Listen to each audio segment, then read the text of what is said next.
Hello, this is a book review on something I came across on Amazon as I was browsing the mixed race relationship romance books, and I read the reviews on this and I thought, oh, that sounds interesting, because he is an architect and Caucasian, and she runs her own cleaning business and is dark brown or black, and she's overweight, which she makes her feel very insecure and has loads of self-esteem. But I don't consider a size 14 obese at all. And her mother says to her, "You're just heavy set or in your build." And I like the way that he says to her, "You're big where you're supposed to be," which is her bosoms and her bum. And he likes her thighs, but particularly her breasts, because that's where all the weight is, mostly. And he reminds her of that throughout the book, which is really good. The ugly girlfriend bit is not what actually he thinks. It's her best friend and another girl who she, Latoya, goes around with, and that's the main character's name. Other people associate her as the ugly one out of the group, and it becomes sort of like an issue later on in the book. I'm not going to tell you too much into the because I don't want to give too much away, even though it is a very short book. I was impressed. For such a short book, it really got me into the book very quickly. Couldn't put it down. The only times I did put it down was that, as I always do when it comes to the good bits in the book.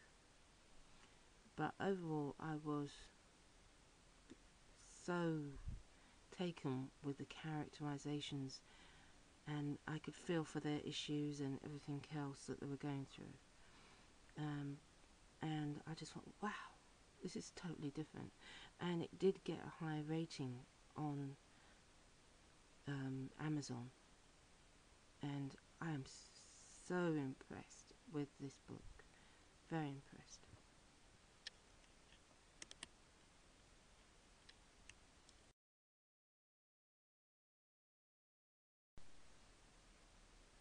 Right before dusk, tired mentally and physically, Mitch put his key in the front door of his home and opened it. As he entered the house and closed the door, he heard something that he had not heard in a long time. Laughter. It was his son and Latoya. Their voices blended in a blissful melody of happiness that rang through the halls. Unexpectedly, it sent goosebumps up his arm.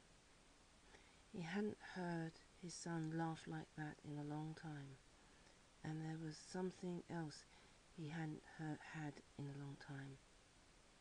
The smell of food cooking in his kitchen, emanating through his house like a fragrance of pure love. The glow of the sun setting in the horizon made the house appear to be literally alive. The dancing flickers of light beamed brightly through the windows as its blaze faded into the distance. The burnt yellow walls, topped with white crown moulding, decorated with beautiful art and low, receding lights under expensive tile floors, adorned with elegant furniture, seemed like a real home tonight. It was the first time that he felt like he had actually walked into his life again. The house was clean. His son was laughing. Food was cooking, and there was a woman waiting for him after a long day at the office.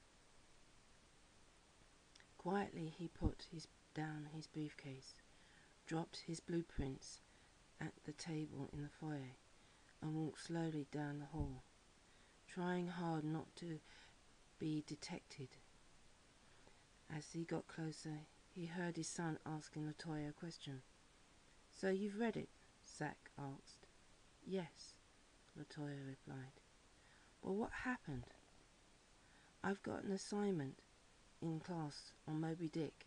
It's supposed to be a classic or something, but it would If you ask me, it blows. No one wants to read it. I want to read the diary of a wimpy kid, but Miss Clementine won't let us. You should read Moby Dick. It is a classic, and if I tell you what happens, then you won't read it, and then you'll have missed out.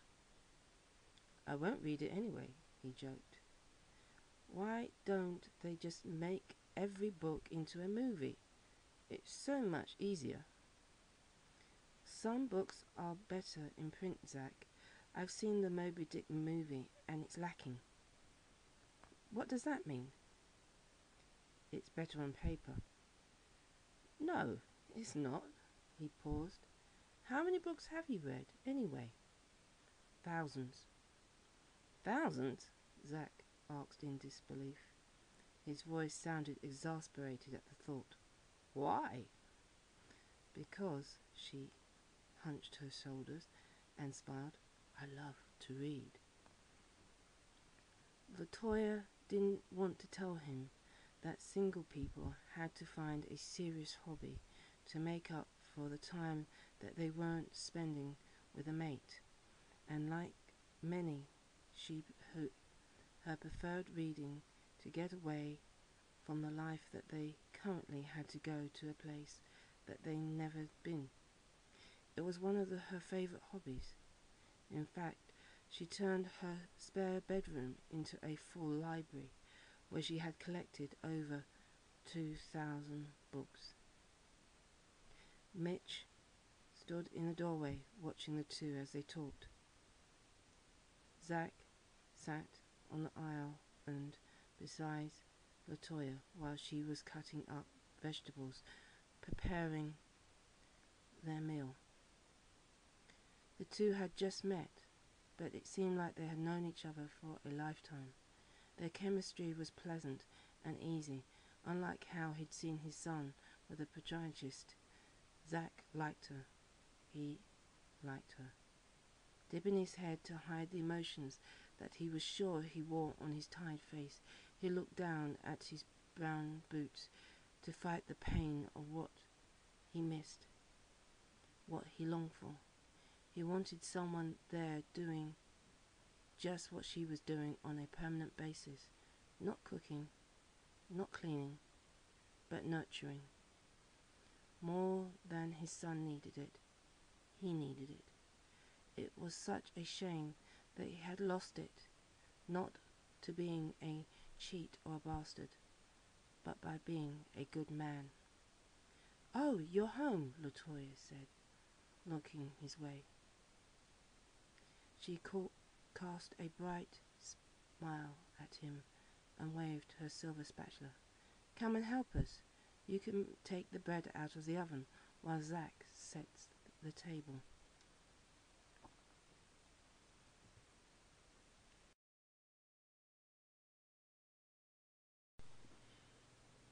It was a very, very good read. Overall, I did enjoy it.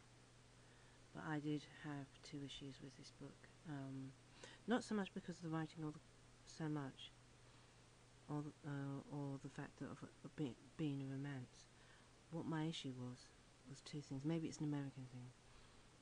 My pet peeve came out in this book, and I really hate the expression white boy. Mitch, this character, is a 40-year-old man. He's not a boy in any shape, way or form. Charming, yes, but just because you're charming does not make you a boy. Same way you would never say black boy to a man of 40 just based on the colour of his skin. So to me it smacked of racism, or maybe bigotry. I don't know which one it is, or just prejudice. I don't know. I just know is I hate that expression, white boy. Hate it, hate it, hate it. Anyone can behave in the way that they want to, but because it was attached to his colour of his skin. That's the issue I'm making. And that's why I hated it. And I still hate it. No matter what, who wrote it. I hate that expression. I really do. Sorry, I keep going on about it because I really do. It is a pet peeve of mine. And then when I see it in written form, I hate it just the same. Anywhere I hear it.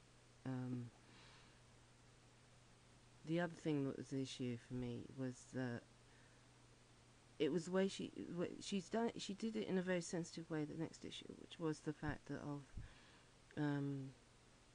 Latoya feeling hurt by the remarks of Angela, her best friend, and I can see why. But to me, if your best friend is your best friend, the colour of your skin should never enter it. And I think, again, maybe it's an American thing. I don't know. And sometimes you do get it over here. I realise that. But I think if you make an issue out of your friend's colour of your skin, that it's not a bit based on a friendship at all.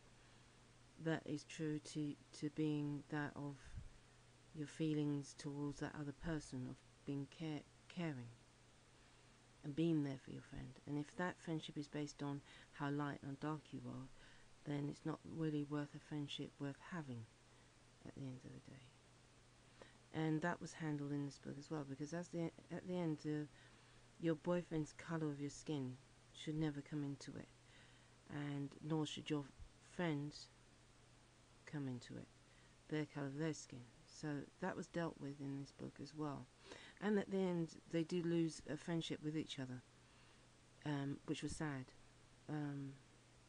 Very sad in this book. That bit I will tell you, but I'm not giving anything else away. She lost her best friend over an issue which should never have arisen in the first place. And this is why this book was really good, because it dealt with it. And what could happen if you put colour at the basis of your friendships. Just the same as you put colour at the basis of your romantic relationships. So that was dealt with in the book very, very well. That's why I just kept reading and reading till I got to the end, and there was a tear in my eye at the end for what happened and to them all. And I could understand the issues that was going on within the book. So I would definitely rate this as a must-read on your wish list if you have one. And if you are into mixed race books, it's definitely a must-read. It's fantastic. It deserved the high ratings it got on Amazon, definitely. And I'm glad I came across it, and I'm glad I got it for myself for my home collection. Thank you for watching. Bye.